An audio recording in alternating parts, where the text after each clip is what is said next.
Right, I've just come to a new point of view here. I'm going to generate a new camera. We control and click on that. Get my new camera here, and then I'm just going to delete the old one and call this one camera 1. There we go. Okay, and yeah, you need to, if you want to composite this over the background that we're going to provide, I'd make sure your values are pretty much the same.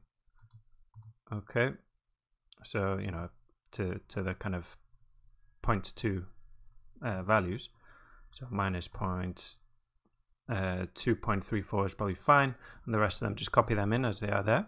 Okay, and then what else do we want to do? So we need to bring in the background, so we need to cut out some rocks from the front. We need to do a matte. Okay, so I'm going to bring in some geometry for that. Let's call this background. Well, it's background and foreground really, and I'm going to color it just so I know it's not the same as the other render nodes, but it's still important. So I can open that, drop a file, and then go inside and just locate it, go into my hip, and then I've got it in here, background cache. Grab that, and there we go, we've got these rocks. Okay, and before I forget, I'm going to go into the Redshift tab and into tessellation and enable tessellation. That will subdivide it at render time. And then I want to, I don't know why that's doing that. Make sure that we got good motion blur. So on all of these, okay, select all three. So the crocodile, the grain, and the hunter. I'm going to go in here, go to the Redshift tab again, and then where is it? Settings, and then down here to mesh deforms blur from velocity attribute. Okay, so that's going to use the V attribute on the points to calculate the motion blur. So turn that on, and then just double check. So in here, if we come here, we can see we've got the velocity attribute. I'll leave that one, but on the crocodile, I'm just going to calculate it again. Well, on the crocodile, I think we don't have it actually. So we definitely need to do compute velocity here, and that will give us the velocity attribute. See it there? Okay. And we can visualize it there. Okay, if I turn that off, it goes. Okay. And then I'll just copy this and do the same on my hunter, just to make sure it's all even at the end. Okay, great. What else do we need to do? So let's start a render so we can take a look if we get the where am I going, if the motion blur is working. Right, so obviously we still don't have the motion blur there, so one thing I forgot to do, we need to go not to the background but come to these and into the render tab, sampling, and then geometry velocity blur. So this will tell it to, you know, pull out that V attribute. And let's try that, and we should see it. Oh, and also obviously we need to go into the Redshift RUP, go into Redshift, motion blur, turn on motion blur here, and we'll turn on both of these tabs as well. So enable mesh deformations and motion blur. So, you know, for example, for him when he's stretching, you know, we get a movement in the mesh itself, it will blur there. And for the particles, so for the grain as well. Okay, now we should see it. There we go. So I can see motion blur on the crocodile, on the hunter, the gun, and on the grain, on everywhere now. Perfect.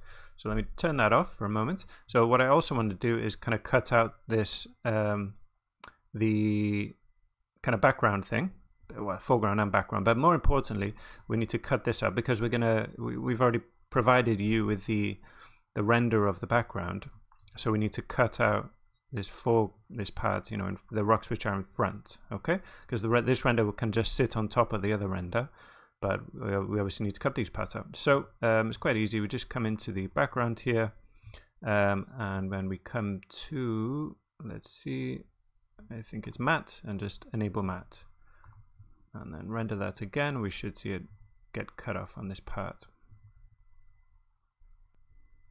There we go. So you see that's cutting out the front now, but obviously anything that's behind the crocodile and hunter and the gun and the grain is left intact. The only problem now is that we get these, if I zoom in, we get these kind of harsh borders. So I'm just going to add a little bit of depth of field, and because depth of field is already in our background, so we need to add it here so that the alpha, if we press A, you can't see it there actually. The foreground there, we need to blur these basically. Okay, so if we come into the camera, we turn it on in the camera, and make sure you have, if you don't have the this option, I've already got it turned on, I didn't realize that, but if you don't have this option, basically if you've made a camera, and make sure that you turn on, you click this so that you get the redshift camera options, click on depth of field. I thought, yeah, I could see it's blurry here, but I'm not sure that we went through that together. Okay, and then to kind of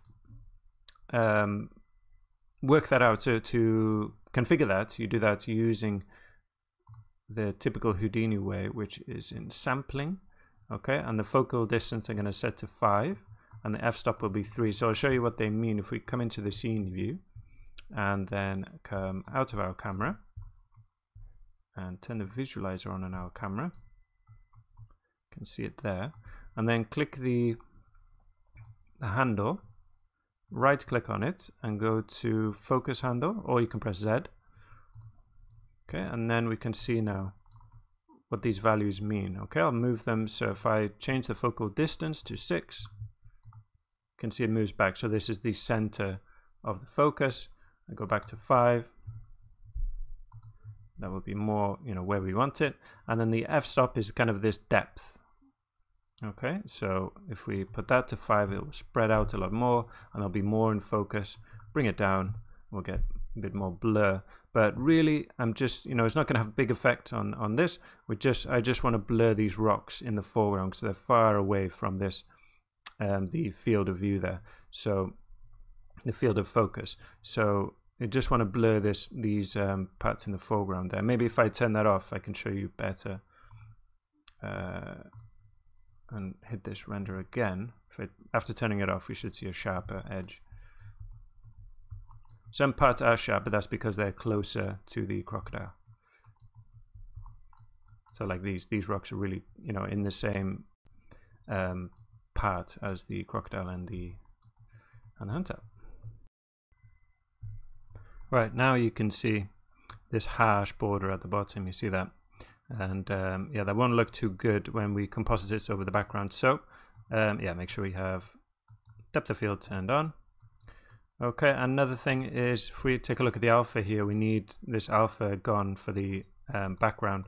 So just come into the matte area and turn the alpha off. Set that to 0. Okay, and then that will, well, that will get rid of the bottom. Okay, and let's see, I also want to, before I forget, I'm going to dive into here, set this to here. Okay, so I'm going to stop rendering now because it's pretty heavy with all of the grain in there. Okay, and jump into my out, and let's configure this. So yeah, we've got that's fine. You could set this up if you want it to be safe. So right now it's just rendering anything with the visibility flag on. Okay, so all of these. So you know, you can set it up to only specifically render these, but you know, I'll just leave it as it is for now. So in our main, we want a bigger size, so I'm going to go to user specified resolution, and I'm going to set it to 1920 by 1080. Okay, so if you wanted to, you know, for the best results, I would render it at the same size so that it matches up with our background. You could render it smaller and stretch it out, but obviously it's not gonna have the same quality. But that's up to you. And then the output will set up. If you want, you could also add some AOVs. Okay, so it's pretty easy. you just press plus here, and then you can add whatever you want.